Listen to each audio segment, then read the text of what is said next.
अस्सलाम वालेकुम स्टूडेंट्स। आज का जो हमारा टॉपिक है वो है चैप्टर नंबर 14 से व्हाट इज़ लॉरेंट्ज़ फोर्स और इसकी एप्लीकेशन क्या है। लॉरेंट्ज़ फोर्स को समझने से पहले हमें सबसे पहले जाना पड़ेगा चैप्टर नंबर 12 में, जहाँ पे हमने पढ़ा था इलेक्ट्रिक फील्ड। इलेक्ट्रिक फील्ड के बारे में हमें पता है कि electric field lines positive charge से ओरिजिनेट होती हैं और नेगेटिव पे जो है वो टर्मिनेट हो जाती हैं। अब अगर हम इस इलेक्ट्रिक फील्ड में कोई एक चार्ज पॉजिटिव चार्ज लाते हैं और वो चार्ज जब इस इलेक्ट्रिक फील्ड के अंदर एंटर होता है तो ये इलेक्ट्रिक फील्ड जो है वो इस चार्ज पे इलेक्ट्रिक फोर्स एक्सर्ट करती है और ये चार्ज जो कि बाहर से इस फील्ड में एंटर हुआ, ये इस इलेक्ट्रिक फोर्स की वजह से मूव करना शुरू कर देता है स्ट्रेट लाइन में विद वेलोसिटी v। इसका मतलब ये हुआ कि इलेक्ट्रिक फील्ड ने इस चार्ज को एक्सेलरेट करती है। तो हम कह सकते हैं कि इलेक्ट्रिक फील्ड जो है वो चार्जेस को एक्सेलरेट भी कर सकती है। दूसरी बात, जब एक्सेलरेट होगा तो डिस्प्लेसमेंट कवर होगा, तो हम कहेंगे कि यहाँ पे ये वर्क भी परफॉर्म कर रही है। तो यहाँ से दो बातें हमें सीखने को मिली कि इलेक्ट्रिक फील्ड जो है वो चार्ज को एक्सेलरेट भी करती है और दूसरा वर्क भी परफॉर्म करती है।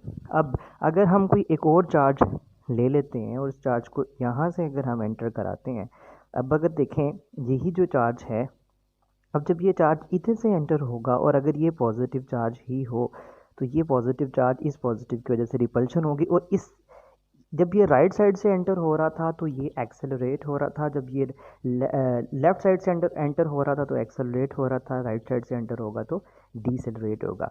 वही हमने कह दिया कि ये एक्सेलरेट भी कर सकता है चार्ज को इलेक्ट्रिक फील्ड और डीसेलरेट भी कर सकता है।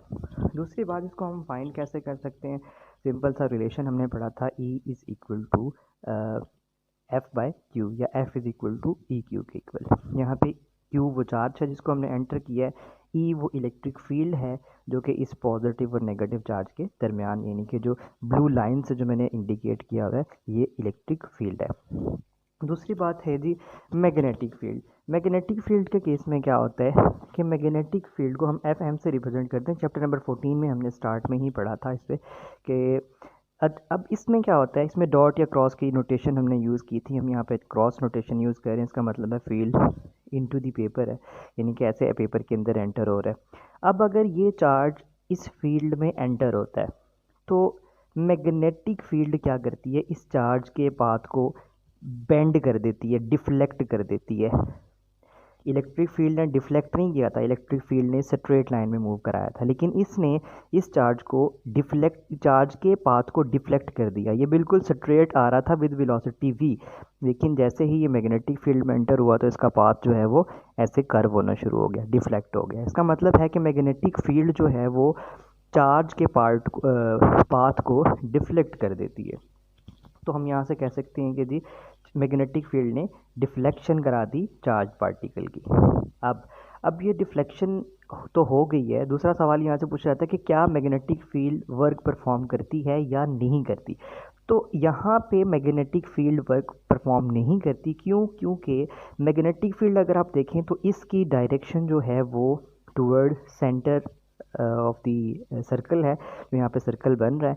अब जब हमने सेंट्रीपिटल फोर्स पढ़ी थी उसकी डायरेक्शन भी toward the centre of the circle थी, तो बेसिकली मैग्नेटिक फोर्स की डायरेक्शन भी toward the centre of circle है। अगर आप यहाँ पे देखें ये मैग्नेटिक फोर्स और ये वेलोसिटी v के दरमियान जो एंगल बन रहा है वो 90 डिग्री बन रहा है। और अगर हम वर्क का फॉर्मूला यूज़ करें कि work is equal to F D cos 90 डिग्री, तो हमारे पास वर्क क्या आ जाएगा, ज़ीरो। इसका मतलब है मैग्नेटिक फील्ड कोई वर्क परफॉर्म नहीं करती।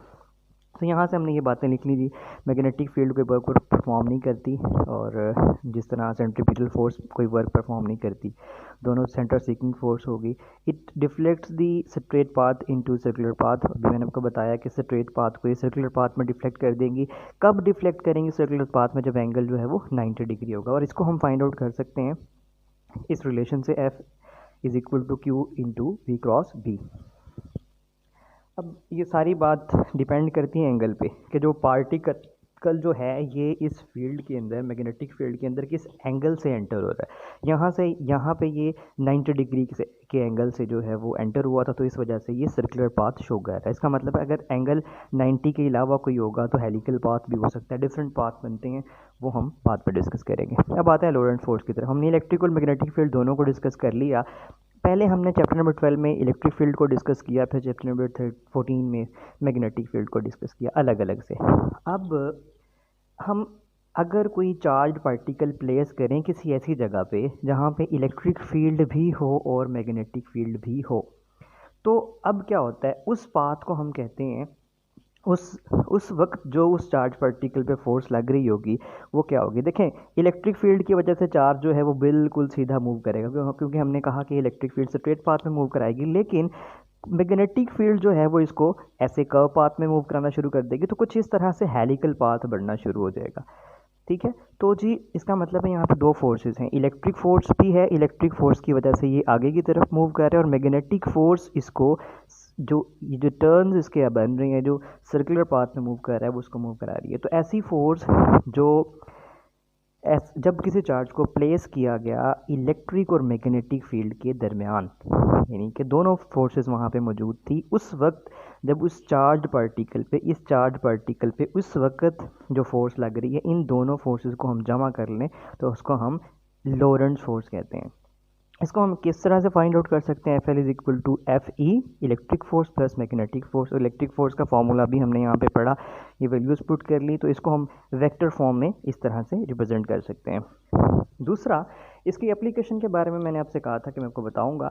लोरेंट्ज फोर्स की एप्लीकेशन अभी इससे आगे आप एक टॉपिक स्टडी करते हैं इसी चैप्टर में, charge to mass ratio of electron से आगे CRO आता है, कैथोड रे ऑसिलोस्कोप, वहाँ पे भी आप एनोड्स यूज़ करते हैं, फिर डिफ्लेक्टिंग प्लेट्स यूज़ करते हैं, तो वो बेसिकली लोरेंट्ज फोर्स ही है। मैस स्पेक्ट्रोग्राफ अपने केमिस्ट्री पार्ट 1 में भी पढ़ा, और 21st चैप्टर पार्ट 2 में भी आप पढ़ेंगे।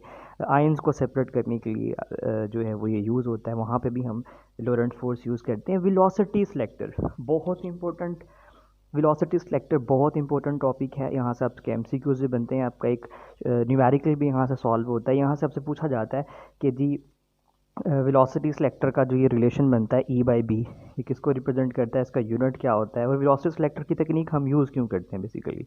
सो ये इसके यूजेस थे। वेलोसिटी सिलेक्टर के बारे में अगर आप क्यूरियस हैं तो कमेंट सेक्शन में मेंशन कीजिएगा, मैं इसको भी एक्सप्लेन कर दूँगा। और ये क्या बताता है, ये E/B जो है वो V के इक्वल है, तो ये क्या चीज़ रिप्रेजेंट कर रही है, हम इस पर नेक्स्ट वीडियो में डिस्कस करेंगे। अस्सलाम वालेकुम।